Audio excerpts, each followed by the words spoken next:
ಕನ್ನಡಿಗರಿಗೆ ಮಾಡಿದಂತ ಅವಮಾನ, ನನ್ನ ರಕ್ತದ ಒಂದೊಂದು ಹನಿ ಕನ್ನಡ ಕನ್ನಡ ಕನ್ನಡ ಅನ್ನುತ್ತಾ ಹೊತ್ತು ಇನ್ನೇನು ಹೇಳೋದಿಲ್ಲ. ರಾಜರುಗಳನ್ನ, ನಿಮ್ಮ ಬದುಕನ್ನ ರಕ್ಷಣೆ ಮಾಡುವಂತ ಶಕ್ತಿ ಸಾಮರ್ಥ್ಯ ಯಾರಿಗಾದ್ರೂ ಇದೆ ಅಂದ್ರೆ ಇವತ್ತಿನ ಕಾಲಕ್ಕೆ ಅದು ಕರ್ನಾಟಕ ರಕ್ಷಣಾ ವೇದಿಕೆಯವರಿಗೆ, ಕನ್ನಡದ ಹೋರಾಟಗಾರರಿಗೆ. ಇದನ್ನು ಮರೆಯೋಂಗಿಲ್ಲ.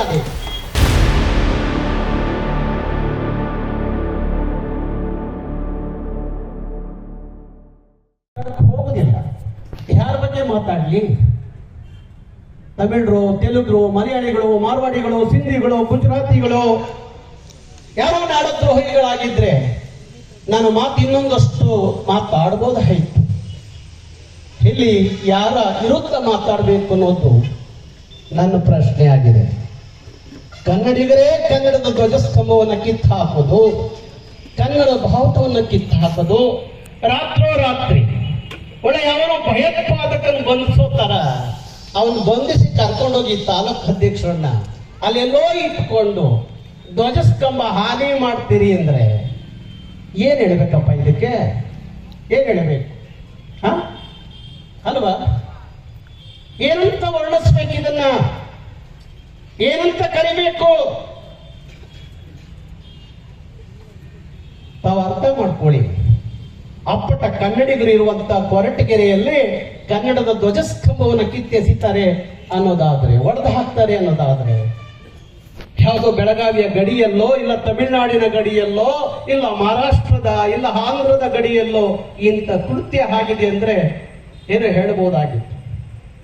ತುಮಕೂರು ಜಿಲ್ಲೆಯ ಕೊರಟಗೆರೆಯ ಅಪ್ಪಟ್ಟ ಕನ್ನಡಿಗರಿರುವಂತ ಈ ಜಾಗದಲ್ಲಿ ಕನ್ನಡ ಬಾವುಟಕ್ಕೆ ಕುತ್ತು ಬಂದ್ರೆ ಕೊರಟಗೆರೆ ಎಲ್ಲ ಕನ್ನಡಿಗರಿಗೆ ಮಾಡಿದಂತ ಅವಮಾನ, ಕರವಿಗೆ ಮಾಡಿದ ಅವಮಾನ ಅಲ್ಲ. ಇಲ್ಲಿಯ ಕನ್ನಡಿಗರು ಎಚ್ಚೆತ್ತುಕೋಬೇಕು, ಜಾಗೃತರಾಗಬೇಕು. ಅದು ಈ ತಾಲೂಕು ಅಧ್ಯಕ್ಷರಿಗಲ್ಲ, ತಾಲೂಕು ರಕ್ಷಣಾ ವೇದಿಕೆಗಲ್ಲ, ಜಿಲ್ಲಾ ರಕ್ಷಣಾ ವೇದಿಕೆಗಲ್ಲ, ರಾಜ್ಯ ರಕ್ಷಣಾ ವೇದಿಕೆಗಲ್ಲ, ಇಡೀ ಕರ್ನಾಟಕ ಮಾಡಿದ ಅವಮಾನ. ಇದನ್ನ ಕೊರಟಗೆರೆಯವರು ಯಾಕೆ ತಗೋತೀರಿ? ತಗೊಳ್ಳಿಯಪ್ಪ, ತಗೊಳ್ಳಿ. ನಾನೇನು ಬಿಜೆಪಿ ಅಲ್ಲ, ಕಾಂಗ್ರೆಸ್ ಅಲ್ಲ, ಜೆಡಿಎಸ್ ಅಲ್ಲ. ನನ್ನ ರಕ್ತದ ಒಂದೊಂದು ಹನಿ ಕನ್ನಡ ಕನ್ನಡ ಕನ್ನಡ ಅನ್ನುತ್ತಾ ಹೊತ್ತು ಇನ್ನೇನು ಹೇಳೋದಿಲ್ಲ. ನನ್ನ ಎಲ್ಲರೂ ತಗೊಂಡೋಗಿ ಜೈಲಲ್ಲಿ ಇಟ್ಟಿದ್ದಾರೆ. ಎಲ್ಲರೂ ದೇವೇಗೌಡರು ತಗೊಂಡೋಗಿ ಜೈಲಲ್ಲಿ ಇಟ್ಟು, ಕೃಷ್ಣ ತಗೊಂಡೋಗಿ ಜೈಲಲ್ಲಿ ಇಟ್ಟು, ಯಡಿಯೂರಪ್ಪ ಜೈಲಲ್ಲಿ ಇಟ್ಟ, ಸಿದ್ದರಾಮಯ್ಯವ್ರು ಜೈಲಲ್ಲಿ ಇಟ್ರು, ಎಲ್ಲ ಜೈಲಲ್ಲಿ ಇಟ್ರು. ನನಗೆ ಇಬ್ರು ಮಕ್ಕಳು. ಆ ಇಬ್ರು ಮಕ್ಕಳು ಹುಟ್ಟುವಾಗಲೂ ತಗೊಂಡೋಗಿ ನನ್ನ ಜೈಲಲ್ಲಿ ಇಟ್ಟಿದ್ರು ಕನ್ನಡಕ್ಕಾಗಿ.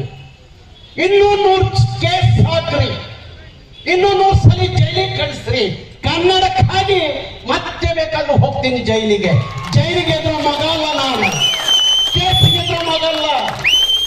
ಈ ರಾಜ್ಯದಲ್ಲಿ ಕನ್ನಡದ ನಾಮಫಲಕ ಹಾಕಬೇಕು, ಕನ್ನಡಕ್ಕೆ ಅವಮಾನ ಆಗಬಾರ್ದು ಅಂತ ಹೋರಾಟ ಮಾಡಿದಕ್ಕೆ ನಾನು ತಗೊಂಡೋಗಿ 16 ದಿವಸ ಭರತ್ ನಗರ ಜೈಲಲ್ಲಿ ಇಟ್ಟು ಡಿಸೆಂಬರ್ 27 16 ಕೇಸ್ ಹಾಕಿರು ನನ್ನ ಮೇಲೆ.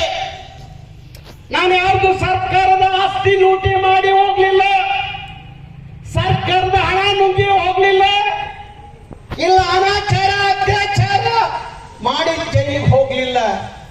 ನನ್ನ ತಾಯಿ ಭಾಷೆ ನನ್ನ ನೆಲದಲ್ಲಿ ಉಳಿಬೇಕು ಅಂತ ಹೇಳಿ ಹೋರಾಟ ಮಾಡಿದಕ್ಕೆ ನಾನು ತಗೊಂಡೋಗಿ 16 ಕೇಸ್ ಹಾಕಿ 16 ದಿವಸ ಜೈಲಿಗೆ ಇಟ್ಟರು.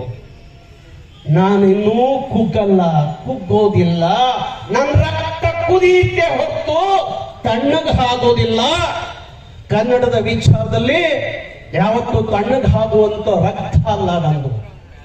ನನ್ನ ದೇಹದ ಒಂದೊಂದು ಹನಿ ರಕ್ತ ಕನ್ನಡ ಕನ್ನಡ ಕನ್ನಡ ಕನ್ನಡ ಅನ್ನುತ್ತೆ. ಅದಕ್ಕಾಗಿ ಹೇಳ್ತಾ ಇದ್ದೀವಿ, ಈ ಧ್ವಜಸ್ತಂಭವನ್ನ ಕಿತ್ತು ಹಾಕಿ, ಬಾವುಟವನ್ನ ಕಿತ್ತು ಹಾಕುವಂತ ನಿಮ್ಮ ವ್ಯವಸ್ಥೆ ಎತ್ತ ತಾಯಿಯ ಕರುಳು ಕೂಯಿದಂತ ಅಪರಾಧ ಅಂತ ಹೇಳಿ ಇದನ್ನು ನಾನು ಪರಿಗಣಿಸ್ತೇನೆ. ಈ ದ್ರೋಹ ಯಾರೋ ನಮ್ಮ ವಿರೋಧಿಗಳು, ನಾಡ ವಿರೋಧಿಗಳು ಮಾಡಿದ್ರೆ ಅವ್ರು ಯಾರೋ ನಾಡ ವಿರೋಧಿಗಳು, ಅವ್ರ ವಿರುದ್ಧ ಯಾವ ತರದ ಹೋರಾಟ ಬೇಕಾದರೂ ಮಾಡಬಹುದು.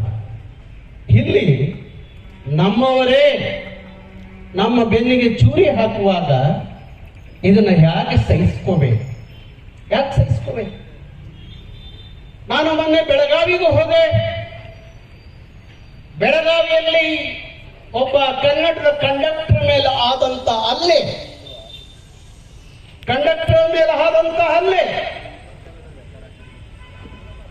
ಆದ್ರೂ ಒಬ್ಬ ಕನ್ನಡಿಗ ಅವನ ಮೇಲೆ ಹಲ್ಲೆ ಆದ್ರೂ ನಾವು ಕರವೇ ಸಹಿಸಲ್ಲ ಅಂತ ಹೇಳಿ ಸಾವಿರಾರು ಜನ ಬೆಳಗಾವಿಗೆ ಹೋಗಿ ಆ ಮರಾಠಿ ಪುಂಡ್ರಿಗೆ ಬುದ್ಧಿ ಕಲಿಸಿ ಅವ್ರ ಮೇಲೆ ಅಲ್ಲೇ ಒಳಗಾದಂತವರ ಮೇಲೆ ರಾತ್ರೋರಾತ್ರಿ ರಾಜಕಾರಣಿಗಳ ಒತ್ತಾಯದಿಂದ ಅವನ ಮೇಲೆ ಲೈಂಗಿಕ ಕಿರುಕುಳ ಕೇಸನ್ನ ಹಾಕಿದ್ರು. ವಧೆ ತಿಂದವನು ಅವನೇ. ಅವನ ಮೇಲೆ ಲೈಂಗಿಕ ಕಿರುಕುಳದ ಕೇಸ್ಗಳನ್ನ ಹಾಕಿದಾಗ ನಾನು ರಾತ್ರೋರಾತ್ರಿ ಬೆಳಗಾವಿಗೆ ಹೋದೆ. ಹೋಗಿ ವಿಮಾನ ನಿಲ್ದಾಣದಲ್ಲಿ ಇಳಿದ ತಕ್ಷಣ ನಮ್ಮ ಮಾಧ್ಯಮದ ಗೆಳೆಯರು ಅಲ್ಲಿ ಸುತ್ತುವರೆದು ನಾನು ಮಾಧ್ಯಮದ ಗೋಷ್ಠಿಯಲ್ಲಿ ಮಾತಾಡುವಾಗ ಒಂದು ಮಾತು ಹೇಳಿದೆ. ನಾನು ಕಿತ್ತೂರು ರಾಣಿ ಚೆನ್ನಮ್ಮನ ಸರ್ಕಲ್ಗೆ ಹೋಗೋದ್ರೊಳಗಡೆ, ಚೆನ್ನಮ್ಮನಿಗೆ ಮಾಲಾರ್ಪಣೆ ಮಾಡೋದ್ರೊಳಗಡೆ ಅವ್ರ ಮೇಲೆ ಹಾಕಿರುವಂತ ಮುಖದ್ದುಮೆಯನ್ನು ವಾಪಸ್ ಪಡ್ಕೋಬೇಕು. ಯಾರು ಆ ಗೂಂಡಾಗಳಿದ್ದಾರೆ ಅವ್ರ ಮೇಲೆ ಗುಂಡಾ ಕಾಯ್ದೆ ಹಾಕಬೇಕು. ಆ ಸಿಪಿಐ ಕೇಸ್ ಮಾಡಿದಂತ ಸಿಪಿಐ ಆ ಕ್ಷಣಕ್ಕೆ ಅವನು ಹೆತ್ತಂಗಡಿ ಹಾಕಬೇಕು ಅಂತ ಹೇಳಿ ಮಾಧ್ಯಮದ ಗೆಳೆಯರ ಜೊತೆಯಲ್ಲಿ ಮಾತಾಡಿ ಅಲ್ಲಿಂದ ಕಿತ್ತೂರು ರಾಣಿ ಚೆನ್ನಮ್ಮನ ಸರ್ಕಲ್ಗೆ ಹೋಗೋದ್ರೊಳಗಡೆ ಈ ಮೂರು ಕೆಲಸ ಆಗೋಗಿತ್ತು.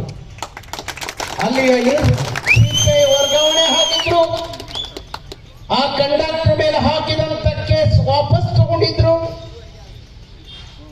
ಯಾರ್ಯಾರಿಗೆ ಉತ್ತರ ಕೊಡಬೇಕು ಉತ್ತರ ಕೊಟ್ಟಿದ್ದಾಯ್ತು. ಹಾಗೆ ನಾನು ಅಲ್ಲಿ ಕೇಳಿದೆ, ನಮ್ಮ ಅಲ್ಲಿಯ ಪೊಲೀಸ್ ಕಮಿಷನರ್ ಬಾರಿ ಒಳ್ಳೆ ಜನ, ಬಾರಿ ಅಪರೂಪದಂತ ಗೆಳೆಯ ಅಲ್ಲಿಯ ಪೊಲೀಸ್ ಕಮಿಷನರ್. ಅವ್ರು ಒಂದು ಮಾತು ಹೇಳಿದ್ರು, ನೋಡ್ರೆ ಅವ್ರ ಮೇಲೆ ಮೊಕದ್ದಮೆ ಹೂಡಿದ್ರೆ ಆ ಮೊಕದ್ದಮೆ ಒತ್ತಡದಿಂದ ಆಗಿದೆ ಹೊರತು ನಮ್ಮಿಂದ ಆಗಿಲ್ಲ ಅನ್ನೋ ಮಾತನ್ನು ಹೇಳಿದ್ರು. ಅಲ್ಲಿ ಒಬ್ಬ ಸಚಿವರು ಮರಾಠಿ ವೋಟ್ ಬ್ಯಾಂಕಿಗೋಸ್ಕರ ಅವತ್ತು ಆ ಕಂಡಕ್ಟರ್ ಮೇಲೆ ಹಲ್ಲೆಗೊಳಗಾದಂತ ಕಂಡಕ್ಟರ್ ಮೇಲೆ ಲೈಂಗಿಕ ಕಿರುಕುಳದ ಕೇಸ್ ಹಾಕಿ ಅವರ ಒತ್ತಡಕ್ಕೆ ಆ ಕಂಡಕ್ಟರ್ ನೋಡ್ಲಿಕ್ಕೆ ಆಸ್ಪತ್ರೆಗೆ ಹೋದಾಗ ಅವನ ಕಣ್ಣೀರಿನ ಕತೆ ಕೇಳಿದಾಗ ಬಾರಿ ಹಿಂಸೆ ಅನ್ನಿಸ್ತು. ಯಾಕೆ ಮಾತು ಹೇಳ್ತಾ ಇದ್ದೀನಿ?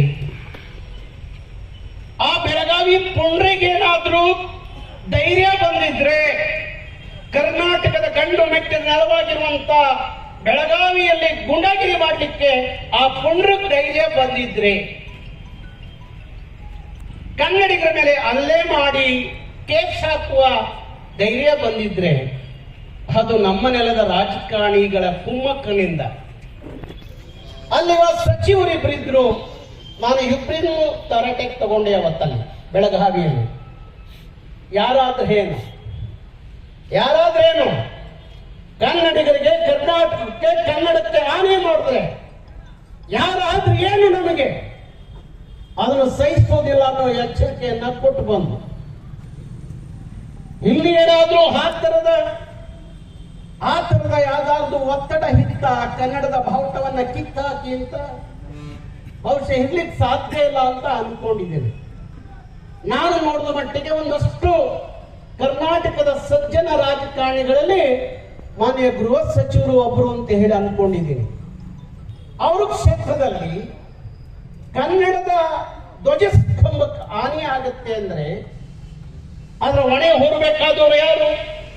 ತಾಲೂಕು ಆಡಳಿತ ಅದರ ಹೊಣೆಯನ್ನ ಹೊರಬೇಕಾಗತ್ತೆ. ಇವತ್ತು 76,000 ಜನ ಕನ್ನಡದ ಮಕ್ಕಳು KS ಪರೀಕ್ಷೆಯಲ್ಲಿ ಅನ್ಯಾಯ ಆಯಿತು ಅಂತ ಹೇಳಿ ಬೀದಿಗೆ ನಿಂತಾಗ ಇವತ್ತಿಗೂ ಬೀದಿಗೆ ನಿಂತಿದ್ದಾರೆ. ಅವರ ಪರವಾಗಿ ಧ್ವನಿ ಎತ್ತೋನು ಈ ನೆಲದಲ್ಲಿ ಒಬ್ಬ ರಾಜಕಾರಣಿ ಇಲ್ಲ. ಆ 70,000 76,000 ಕನ್ನಡದ ಮಕ್ಕಳ ಭವಿಷ್ಯ ಬೀದಿಗೆ ಬಿದ್ದಿದೆ.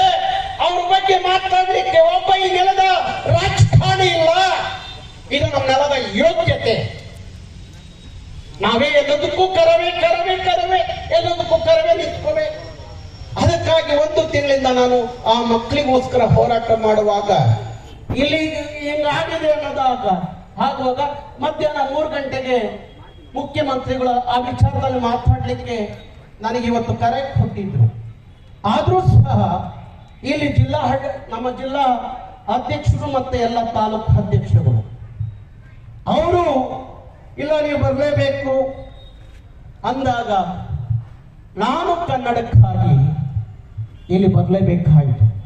ಜನಗಳನ್ನ ನಿಮ್ಮ ಬದುಕನ್ನ ರಕ್ಷಣೆ ಮಾಡುವಂತ ಶಕ್ತಿ ಸಾಮರ್ಥ್ಯ ಯಾರಿಗಾದ್ರೂ ಇದೆ ಅಂದ್ರೆ ಇವತ್ತಿನ ಕಾಲಕ್ಕೆ ಅದು ಕರ್ನಾಟಕ ರಕ್ಷಣಾ ವೇದಿಕೆ ಅವರಿಗೆ, ಕನ್ನಡದ ಹೋರಾಟಗಾರರಿಗೆ.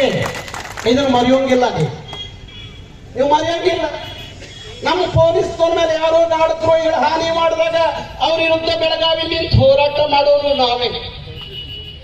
ಯಾರು ಬರಲ್ಲ, ಬಿಜೆಪಿಯವರು ಬರಲ್ಲ, ಕಾಂಗ್ರೆಸ್ನವ್ರು ಬರಲ್ಲ, JDSನವ್ರು ಬರಲ್ಲ, ನಾವೇ ಮಾಡಬೇಕು. ಅದಕ್ಕೋಸ್ಕರ ಹೇಳ್ತಾ ಇದ್ದೀನಿ, ದಯವಿಟ್ಟು ಮತ್ತೆ ಕರವೆಯನ್ನು ಕೆರಳಿಸುವಂತ, ನಮ್ಮ ಸಹನೆಯನ್ನ ಕೆರಳಿಸುವಂತ ಕೆಲಸ ಯಾರು ಮಾಡಬೇಡಿ. ನನಗೆ ಕನ್ನಡಿಗರ ಮೇಲೆ ಮಾತಾಡೋದು, ಅವ್ರು ವಿರೋಧಿಸೋದು, ಅವ್ರ ವಿರುದ್ಧ ಪ್ರತಿಭಟಿಸೋದು ನನಗೆ ಆಗದೇ ಇರುವಂತ ಕೆಲಸ ಅದು. ಅದಕ್ಕೋಸ್ಕರ ಹೇಳ್ತಾ ಇದ್ದೀನಿ, ಕನ್ನಡಿಗರೇ, ಕೊರಟಗೆರೆಯ ಕನ್ನಡಿಗರು ನಾವು ಬರೋದಲ್ಲ, ರಕ್ಷಣಾ ವೇದಿಕೆಯವರು ಬರೋದಲ್ಲ, ನೀವ್ಯಾರು ಪ್ರತಿಯೊಬ್ಬ ಕನ್ನಡಿಗರು ಹೇಳಬೇಕು, ಯಾರು ಇದನ್ನು ಸಹಿಸ್ಕೋಬಾರ್ದು. ಕನ್ನಡಿಗರು, ಕೊರಟಗೆರೆ ಎಲ್ಲ ಕನ್ನಡಿಗರು ಇದನ್ನು ಖಂಡಿಸ್ಬೇಕು. ಈ ಪ್ರಕರಣವನ್ನ ಖಂಡಿಸ್ಬೇಕು. ಅದಕ್ಕೋಸ್ಕರ ಬಂಧುಗಳೇ, ನಾನು ಇವತ್ತು 3 ಗಂಟೆಗೆ ಸನ್ಮಾನ್ಯ ಮುಖ್ಯಮಂತ್ರಿಗಳನ್ನ ಭೇಟಿ ಮಾಡ್ತೇನೆ. ಆ ಸಂದರ್ಭದಲ್ಲಿ ಈ ವಿಚಾರವನ್ನು ಚರ್ಚೆ ಮಾಡ್ತೇನೆ. ಅದಕ್ಕೋಸ್ಕರ ನಾನಿಲ್ಲಿ ಬಂದಂಥದ್ದು, ತಕ್ಷಣ ಆ ಧ್ವಜಸ್ತಂಭದ ನಿರ್ಮಾಣ ಆಗಬೇಕು, ಧ್ವಜ ಆ ಕಂಬದಲ್ಲಿ ಹಾರಬೇಕು. ಕನ್ನಡದ ಈ ತಾಲೂಕಲ್ಲಿ ಯಾವತ್ತೂ ಕನ್ನಡದ ಧ್ವಜಕ್ಕೆ ಕನ್ನಡಿಗರಿಗೆ ಕುತ್ತು ಬರಬಾರದು ಅಂತ ಹೇಳುತ್ತಾ ನನ್ನ ಮಾತಿಗೆ ವಿರಾಮ ಕೊಡ್ತೀನಿ. ಎಲ್ಲರಿಗೂ ಶರಣು. ಈಗ ನಮ್ಮವರೇ ಆಗಿರುವಂತ ಅಧಿಕಾರಿಗಳು ನಮ್ಮ ಬಾವುಟವನ್ನು ಹಾನಿ ಮಾಡ್ತಾರೆ, ನಮ್ಮ ಬಾವುಟವನ್ನು ಕಿತ್ತೋಗಿದ್ದಾರೆ ಅನ್ನೋದಾದ್ರೆ ನಮ್ಮ ಹೋರಾಟ ಯಾರ ಮೇಲೆ ಮಾಡಬೇಕು ಅನ್ನೋದು ನನಗೆ ಅರ್ಥ ಆಗ್ತಾ ಇಲ್ಲ. ಸನ್ಮಾನ್ಯ ಗೃಹ ಸಚಿವರು ಈ ಕಡೆ ಗಮನ ಕೊಡಬೇಕು. ಯಾವ ಕನ್ನಡದ ಬಾವುಟವನ್ನು ಧ್ವಂಸ ಆಗಿದೆ ನಿಮ್ಮ ಕ್ಷೇತ್ರದಲ್ಲಿ, ಅದರ ಹಿಂದೆ ಇರುವಂತ ಯಾವುದೇ ಕೈವಾಡ ಇದ್ರು, ಯಾವುದೇ ಶಕ್ತಿಗಳಿದ್ರು, ಅದು ನನಗೆ ಲೆಕ್ಕಕ್ಕೆ ಬರಲ್ಲ, ಕನ್ನಡಿಗರಿಗೆ ಲೆಕ್ಕಕ್ಕೆ ಬರೋದಿಲ್ಲ. ಅಲ್ಲಿ ಎಲ್ಲಿ ಕನ್ನಡದ ಧ್ವಜಸ್ತಂಭ ಕಿತ್ತಾಕಿದ್ದಾರೆ ಮತ್ತು ಮರುಸ್ಥಾಪನೆ ಮಾಡುವಂತ ಕೆಲಸವನ್ನ ಯಾರ್ಯಾರು ಈ ಇಲಾಖೆ ಸಂಬಂಧಪಟ್ಟವರು ಇಲ್ಲಿದ್ದಾರೆ ಅಧಿಕಾರಿಗಳು ಅವರೆಲ್ಲ ಮಾಡಬೇಕು.